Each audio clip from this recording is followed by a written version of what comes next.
Good morning student. Today is my 8th lecture आप class 12। Topic आपकी है continuity and differentiability यानी सत्ता और अवकलनीयता। देखिए बेटा, लास्ट वीडियो में हम क्वेश्चन नंबर 23 तक के क्वेश्चनों पर डिस्कस किए थे।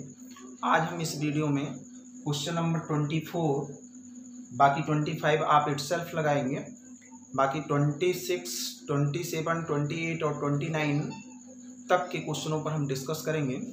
तो आइए चलिए फर्स्टली हम देखते हैं क्वेश्चन नंबर 24। ये कह रहे हैं determine if F defined by F x is equal to X square into sine 1 by X where X is not equal to zero is and zero पर X is equal to zero, यानी X is equal to zero पर F x की value zero है, is continuous function है कि नहीं, ये आपको चेक करना है। तो आइए देखिए, इसका मतलब जिस पॉइंट पर फंक्शन का बिहेव चेंज होता है उसी पॉइंट पर हमको डिस्कशन करना होता है। तो आप यहाँ देख रहे हो कि x is equal to zero पर देखिए ये वैल्यू और x is not equal to zero पर ये वैल्यू। इसका मतलब x is equal to zero पर मुझे कंटिन्यूटी चेक करनी है। यहाँ लिखेंगे at x is equal to zero. तो x is equal to zero के लिए सबसे पहले आपको फंक्शन का चुनाव करना पड़ता है। तो x is equal to zero पर बताइए आपका function f x is equal to क्या है, दैट इज जीरो। अब हम यही डायरेक्ट वैल्यू निकालेंगे, यानी x is equal to zero रखेंगे तो आपका f zero is equal to zero, that is equation number first. यानी हम x is equal to zero रखे तो आप एफ जीरो की वैल्यू क्या फाइंड किए, दैट इज जीरो फाइंड किए। अब अगर आपका एलएचएल भी जीरो हो जाए और आरएचएल भी जीरो हो जाए तो आपका फंक्शन क्या हो जाएगा, at x is equal to zero पर फंक्शन आपका कंटिन्यूअस हो जाएगा एंड अदरवाइज डिसकंटिन्यूअस हो जाएगा। तो आइए अब हमारी हेडिंग क्या रहेगी बेटा, एल एच एल। तो एल एच एल जिस पॉइंट पर डिस्कशन होता है x is equal to zero पर हो रहा तो एल एच एल का मतलब उससे कम, लेकिन नॉट इक्वल टू का केस है। तो हमने देखिए इस टाइप का एक क्वेश्चन बताया था नॉट इक्वल टू में। नॉट इक्वल टू अगर कोई भी जैसे मानिए एक्स की वैल्यू जीरो के इक्वल नहीं है तो इसका मतलब यहाँ से दो सेंस मिल रहे हैं, या तो वह वैल्यू जीरो से बड़ी होगी और या तो वह जीरो से छोटी होगी। तो इसका मतलब x is not equal to zero, यानी LHL में भी यही प्रयोग होगा और RHL में भी यही प्रयोग होगा। यानी x is less than zero के लिए भी x is not equal to zero का केस सही है and x is greater than zero के लिए भी x is not equal to zero सही माना जाएगा। तो इसका मतलब x is less than zero के लिए यही x is not equal to zero, क्योंकि इसमें दो केसेस छुपे हुए हैं। तो ऐसे सिचुएशन में एफ एक्स की वैल्यू आपका है एक्स स्क्वायर इंटू कितना, sine x, sine 1 by x. Okay बेटा, अब एलएचएल का फार्मूला क्या होता है, limits x tends to a means zero पर डिस्कशन हो रहा है, ये आपका f x is equal to limits कितना, एस टेंड्स टू जीरो, और ये आपका क्या होता है एफ ए माइनस एच होता है। तो ए मीन्स कितना, दैट इज जीरो और माइनस एच। ओके बेटा, आप देखिए फंक्शन का चुनाव कर चुके हो तो limits s tends to zero. अब हमको f zero minus h find करना है। तो मेरे पास फंक्शन क्या दिया गया, x square into sine 1 by x. Okay बेटा, हमको एफ जीरो माइनस एच चाहिए। इसका मतलब एक्स के प्लेस पर जीरो माइनस एच रखेंगे दोनों साइड में, तो आपका साइन 1 अपान ये आपका जीरो माइनस एच हो जाएगा। ओके बेटा, यही वैल्यू हम यहाँ रख देंगे तो आपका जीरो माइनस एच आप होल स्क्वायर इंटू साइन कितना, ये आपका 1 upon zero minus h. Okay बेटा, चलिए इसको सिंप्लीफाई करते हैं तो ये आपका limits s tends to zero, ये आपका माइनस का स्क्वायर दैट इज प्लस हो जाएगा एच स्क्वायर, और आपको पता है ये देखिए साइन माइनस 1 बाई एच है तो हम जानते हैं साइन माइनस थीटा की value that is minus sign theta होता है। इसका मतलब आप यहाँ से माइनस को बाहर निकाल सकते हैं तो ये आपका साइन 1 बाई एच बचा। यहाँ तक तो किसी को कोई प्रॉब्लम नहीं होनी चाहिए। इतना बात समझ में आया। चलिए आगे बढ़ते हैं। आगे का मतलब ये हुआ, देखिए इसको कैसे सिंप्लीफाई किया जाए। तो ये आपका हो जाएगा माइनस तो बाहर हो जाएगा सबसे बाहर। ये लिमिट्स जो होता है बेटा, लिमिट्स हर एक व्यंजक पर डिस्ट्रीब्यूट होता है, हर एक व्यंजक कहिए चाहे हर एक पद कहिए, खैर वहाँ यहाँ पदों की संख्या एक ही है। तो आप इसको लिख सकते हो लिमिट्स के नाम एस टेंड्स टू जीरो, ये आपका एच स्क्वायर, और इनटू ये आपका लिमिट्स के नाम एस टेंड्स टू जीरो, और ये आपका साइन 1 बाई एच। ओके बेटा, इतना बात समझ में आया। जब हम यहाँ एच की वैल्यू जीरो रखेंगे, तो ये तो पूरा सिस्टम जीरो हो जाएगा। अच्छा, रही बात इसकी कि इसकी क्या वैल्यू होगी जब हम यहाँ एच की वैल्यू 0 रखेंगे तो 1/इनफाइनाइट का केस होगा। तो एक चीज आपको बताया गया होगा, जरा देखिए उसको, ये यहाँ से हटाया जाए।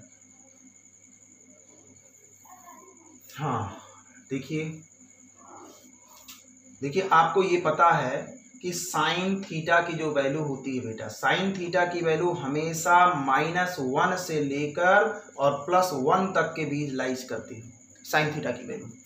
यानी थीटा की वैल्यू कुछ भी हो जाए, यानी इसकी वैल्यू हमेशा -1 से लेकर +1 तक के बीच में ही होती है बेटा। तो अब यहाँ एच रखेंगे, यहाँ इनफाइनाइट कुछ भी एंगल बन जाए, चाहे जितना एंगल बन जाए उससे नहीं मतलब है। इसका मतलब साइन 1/h हो या कुछ भी हो, यह वैल्यू हमेशा -1 से लेकर, अगर थीटा के प्लेस पर थोड़ी देर के लिए 1/h मान लें तो ये वैल्यू हमेशा -1 से लेकर +1 तक के बीच में होगी। तो एक चीज आप हमको बताइए, -1 से लेकर +1 तक के बीच में कोई न कोई एक फिक्स नंबर होगा बेटा, कोई न कोई एक फिक्स नंबर होगा। तो इसका मतलब क्या हुआ, यानी इसकी वैल्यू जब हम h = 0 रखेंगे तो ये जो वैल्यू होगी ये -1 से +1 तक के ही बीच का कोई एक डिजिट होगा। चलिए, तो इसका मतलब ये हुआ, ये माइनस कितना, h के प्लेस पर 0 तो ये आपका 0 का स्क्वायर इंटू, अब बताइए इसकी वैल्यू अभी अभी आपने डिसाइड किया -1 से लेकर +1 तक के बीच का कोई भी नंबर, लेकिन हमको एग्जैक्टली नहीं पता है कि इसकी वैल्यू क्या होने वाली है। तो नहीं पता है तो आप यही लिख देंगे लाइज बिटवीन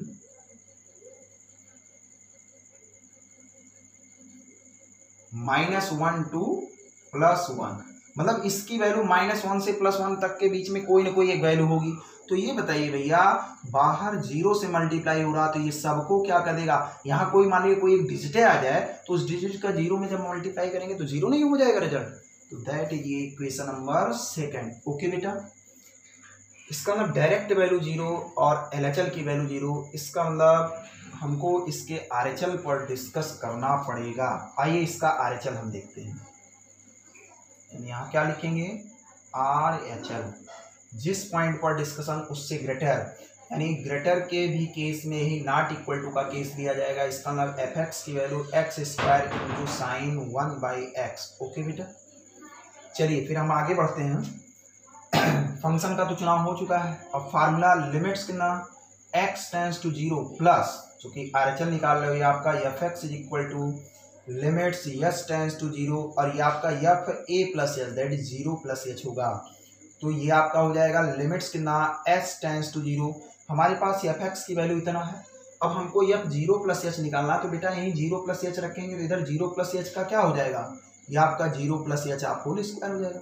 और यहाँ जब रखेंगे तो ये आपका साइन, ये आपका 1/x के प्लेस पर 0+h। ओके बेटा, चलिए आगे बढ़ते हैं। तो ये आपका लिमिट्स s टेंड्स टू 0, ये आपका रिजल्ट कितना हुआ, ये आपका h² into sine 1/h। Okay बेटा, लिमिट्स आप दोनों पर डिस्ट्रीब्यूट कर दिए। देखिए एल्जेब्रिक फंक्शन, ये आपका ट्रिकोनोमेट्रिक फंक्शन, तो इसका अंदर ये आपका लिमिट्स s टेंड्स टू 0, ये आपका h² और इंटू ये आपका लिमिट्स कितना, s टेंड्स टू 0 और ये आपका कितना हो जाएगा, ये आपका साइन 1/h। ओके बेटा, चलिए देखिए फिर से आपका वही केस बना। देखिए इसकी वैल्यू तो आपका 0 का स्क्वायर दैट इज 0 हो जाएगा, लेकिन ये चीज देखिए फिर बना कि नहीं बना। तो अभी अभी आपने डिसाइड किया ये वैल्यू -1 से +1 तक के बीच कहीं ना कहीं एक कोई वैल्यू होगी। अब हमको नहीं पता है तो कोई एक डिजिट आएगा और यहाँ 0 से मल्टीप्लाई कर देंगे, क्या हो जाएगा 0। चलिए आइए रखिए, खैर ये केस आप ये रीज़न आप यहाँ दे चुके हो तो बार बार देने की ज़रूरत नहीं है। अब आप यहाँ डायरेक्ट लिखेंगे क्या, लिमिट्स वैल्यू रख दीजिए। तो h के प्लेस पर 0 तो आपका 0 का स्क्वायर इंटू ये आपका हो जाएगा, यहाँ लिख देंगे लाइज बिटवीन -1 to कितना +1। ओके बेटा, तो ये आपका 0 से मल्टीप्लाई करेंगे, ये भी वैल्यू आपकी 0। Hence from equation number 1st, 2nd and 3rd we can write direct value f0, LHL और RHL, ये तीनों वैल्यू में किसके इक्वल हो गए, 0 के equal. Hence the given function is continuous at x is equal to 0। Okay बेटा, इसका मतलब जिस पॉइंट पर डिसकंटिन्यूटी होने वाली थी उस पॉइंट पर भी आपका फंक्शन क्या हो गया, कंटिन्यूअस हो गया। तो इसका मतलब यहाँ कोई भी ऐसा पॉइंट नहीं है जिस पर आपका फंक्शन क्या हो, डिसकंटिन्यूअस हो। ओके बेटा, क्वेश्चन आपको समझ में आया होगा, क्वेश्चन का कॉन्सेप्ट भी समझ में आया होगा। तो चलिए आइए नेक्स्ट क्वेश्चन की तरफ आगे बढ़ते हैं। अभी अभी हमने आपको बताया कि जब ये क्वेश्चन आपका क्लियर हो जाएगा तो 25 क्वेश्चन आप लोग इटसेल्फ लगा सकते हो। बाकी आइए चलिए हम क्वेश्चन नंबर 26 पर डिस्कस करते हैं। क्वेश्चन नंबर 26,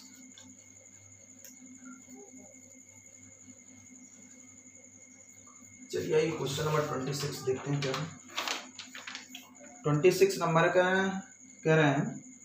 हाँ, इसके लिए इंस्ट्रक्शन दिया गया है 26 से लेकर 29। कह रहे हैं फाइंड द वैल्यू आपके so that the function F, लिख देते हैं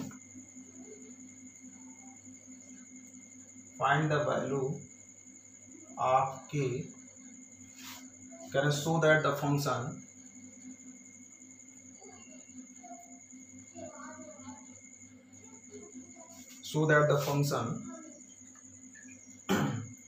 f is continuous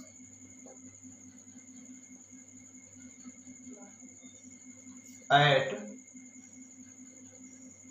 the indicated point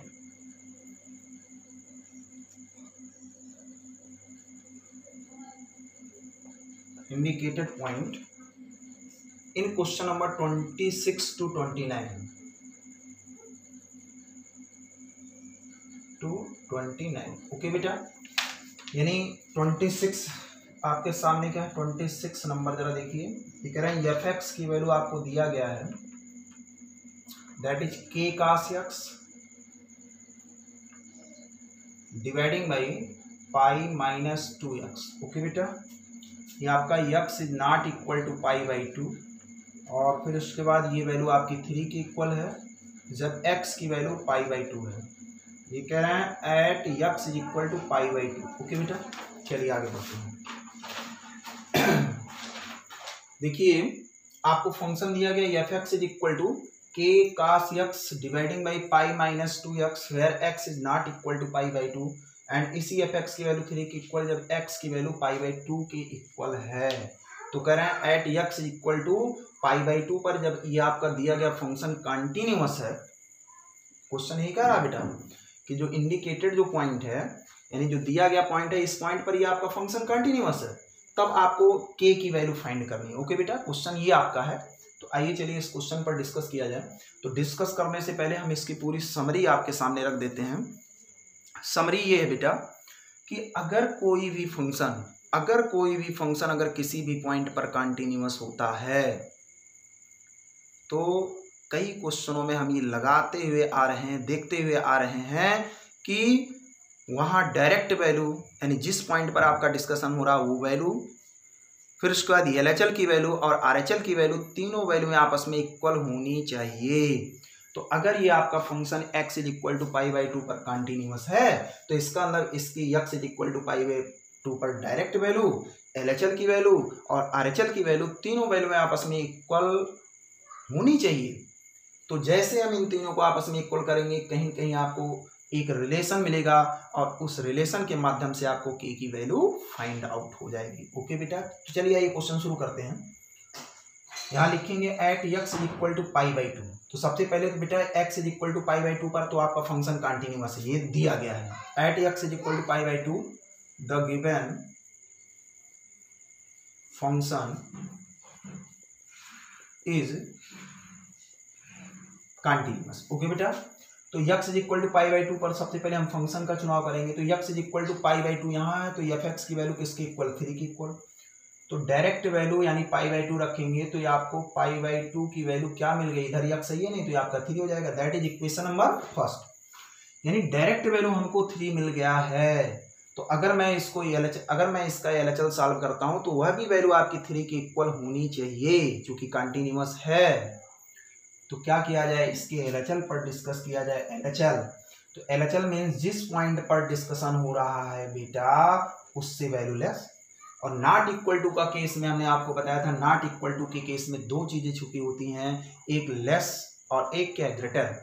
आप चाहे तो पिछले वीडियो में जाकर इस टाइप के क्वेश्चन को देख सकते हैं, वहां पूरा फुल कॉन्सेप्ट हमने समझाया है। ओके बेटा, तो x is less than pi by 2 पर यानी x इज नॉट इक्वल, यानी यही आपका केस लिया जाएगा, यानी f x is equal to कितना, ये आपका k इंटू कितना cos x dividing by pi minus 2x। Okay बेटा, फार्मूला लिखेंगे limits x tends to pi by 2, चूंकि पाई बाई 2 पर डिस्कशन हो रहा है, माइनस ये आपका f x is equal to limits कितना s tends to 0 f a minus h, that is pi by 2 minus h. Okay बेटा, चूंकि a के प्लेस पर आपका पाई बाई 2 है।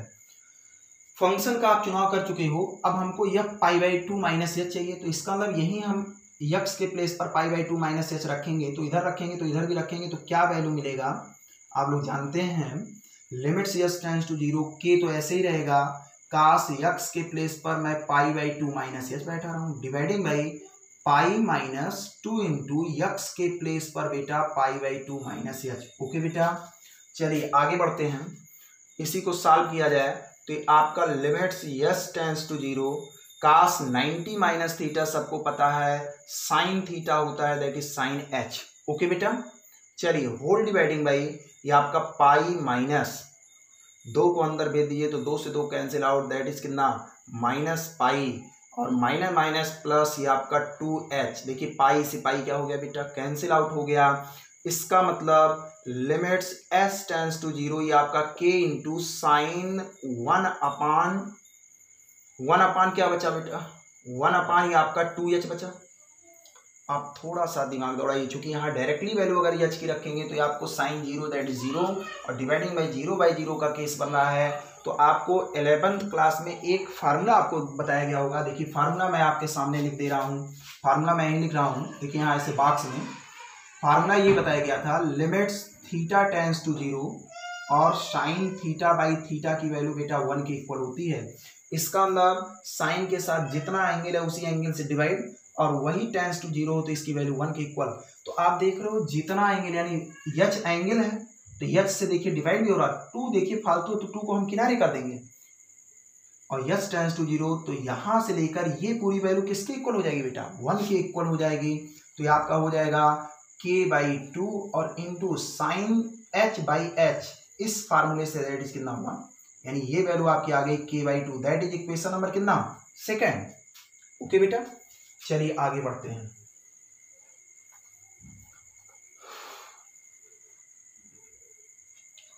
डायरेक्ट वैल्यू कितनी आई थी, 3 आई थी, हाँ। अब यहां लिखेंगे since the given function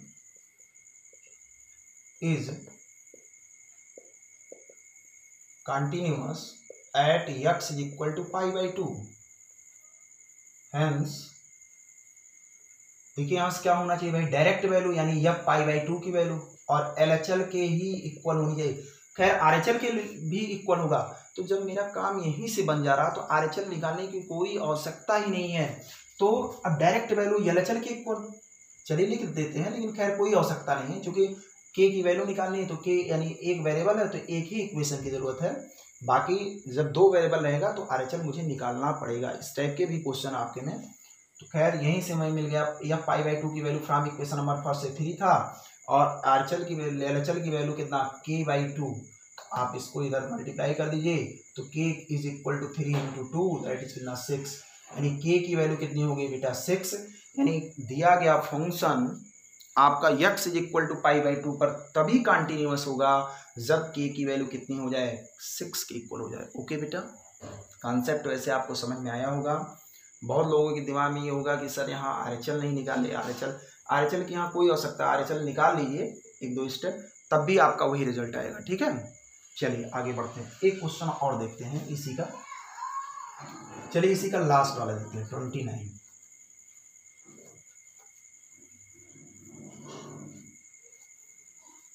last question है इसका 29, क्या भाई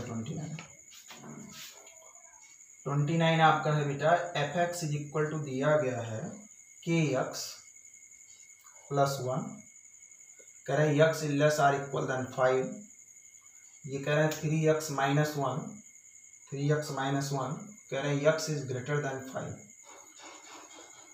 कह रहे हैं at x is equal to 5 पर ये कंटिन्यूअस है, तब आप k की वैल्यू फाइंड करिए। ओके बेटा, ये आपको गिवन दैट है। तो आइए सबसे पहले at x is equal to 5 पर देखें हमारा फंक्शन क्या हो रहा है।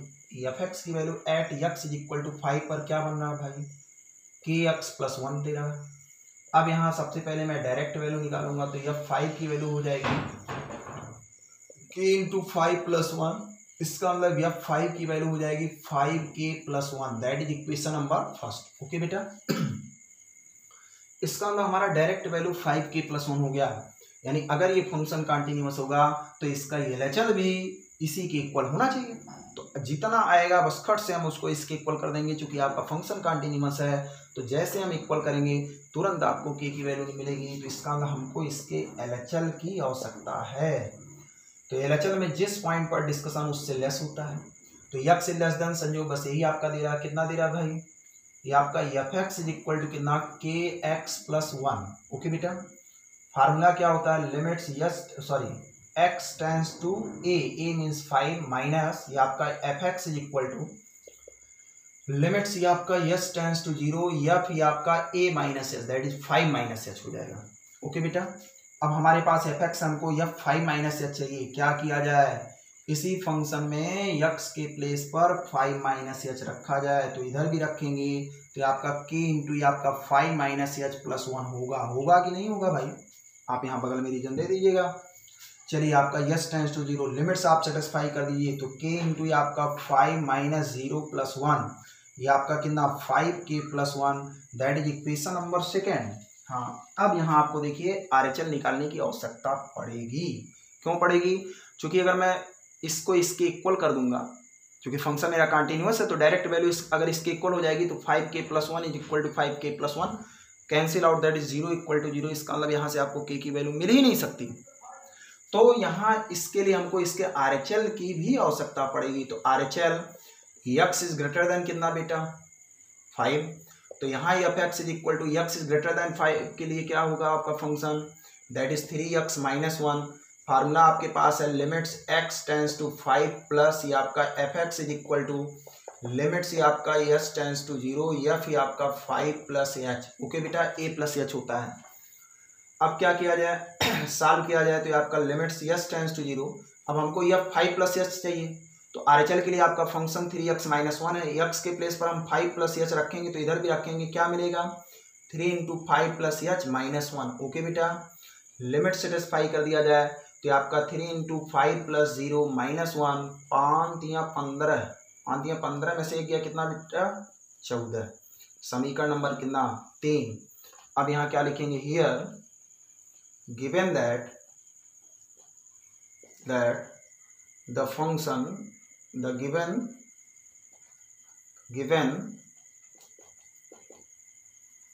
is continuous at x is equal to 5। तो अगर x is equal to 5 पर अगर आपका फंक्शन कंटिन्यूअस है तो बेटा क्या होना चाहिए, डायरेक्ट वैल्यू और LHL की वैल्यू और RHL की वैल्यू इक्वल होनी चाहिए। तो इसका मतलब डायरेक्ट का मतलब यह 5 LHL और RHL ये तीनों वैल्यू में क्या होनी चाहिए इक्वल। तो यह 5 की वैल्यू अभी अभी आप निकाले हो, दैट इज 5k प्लस 1, ये निकाले हो।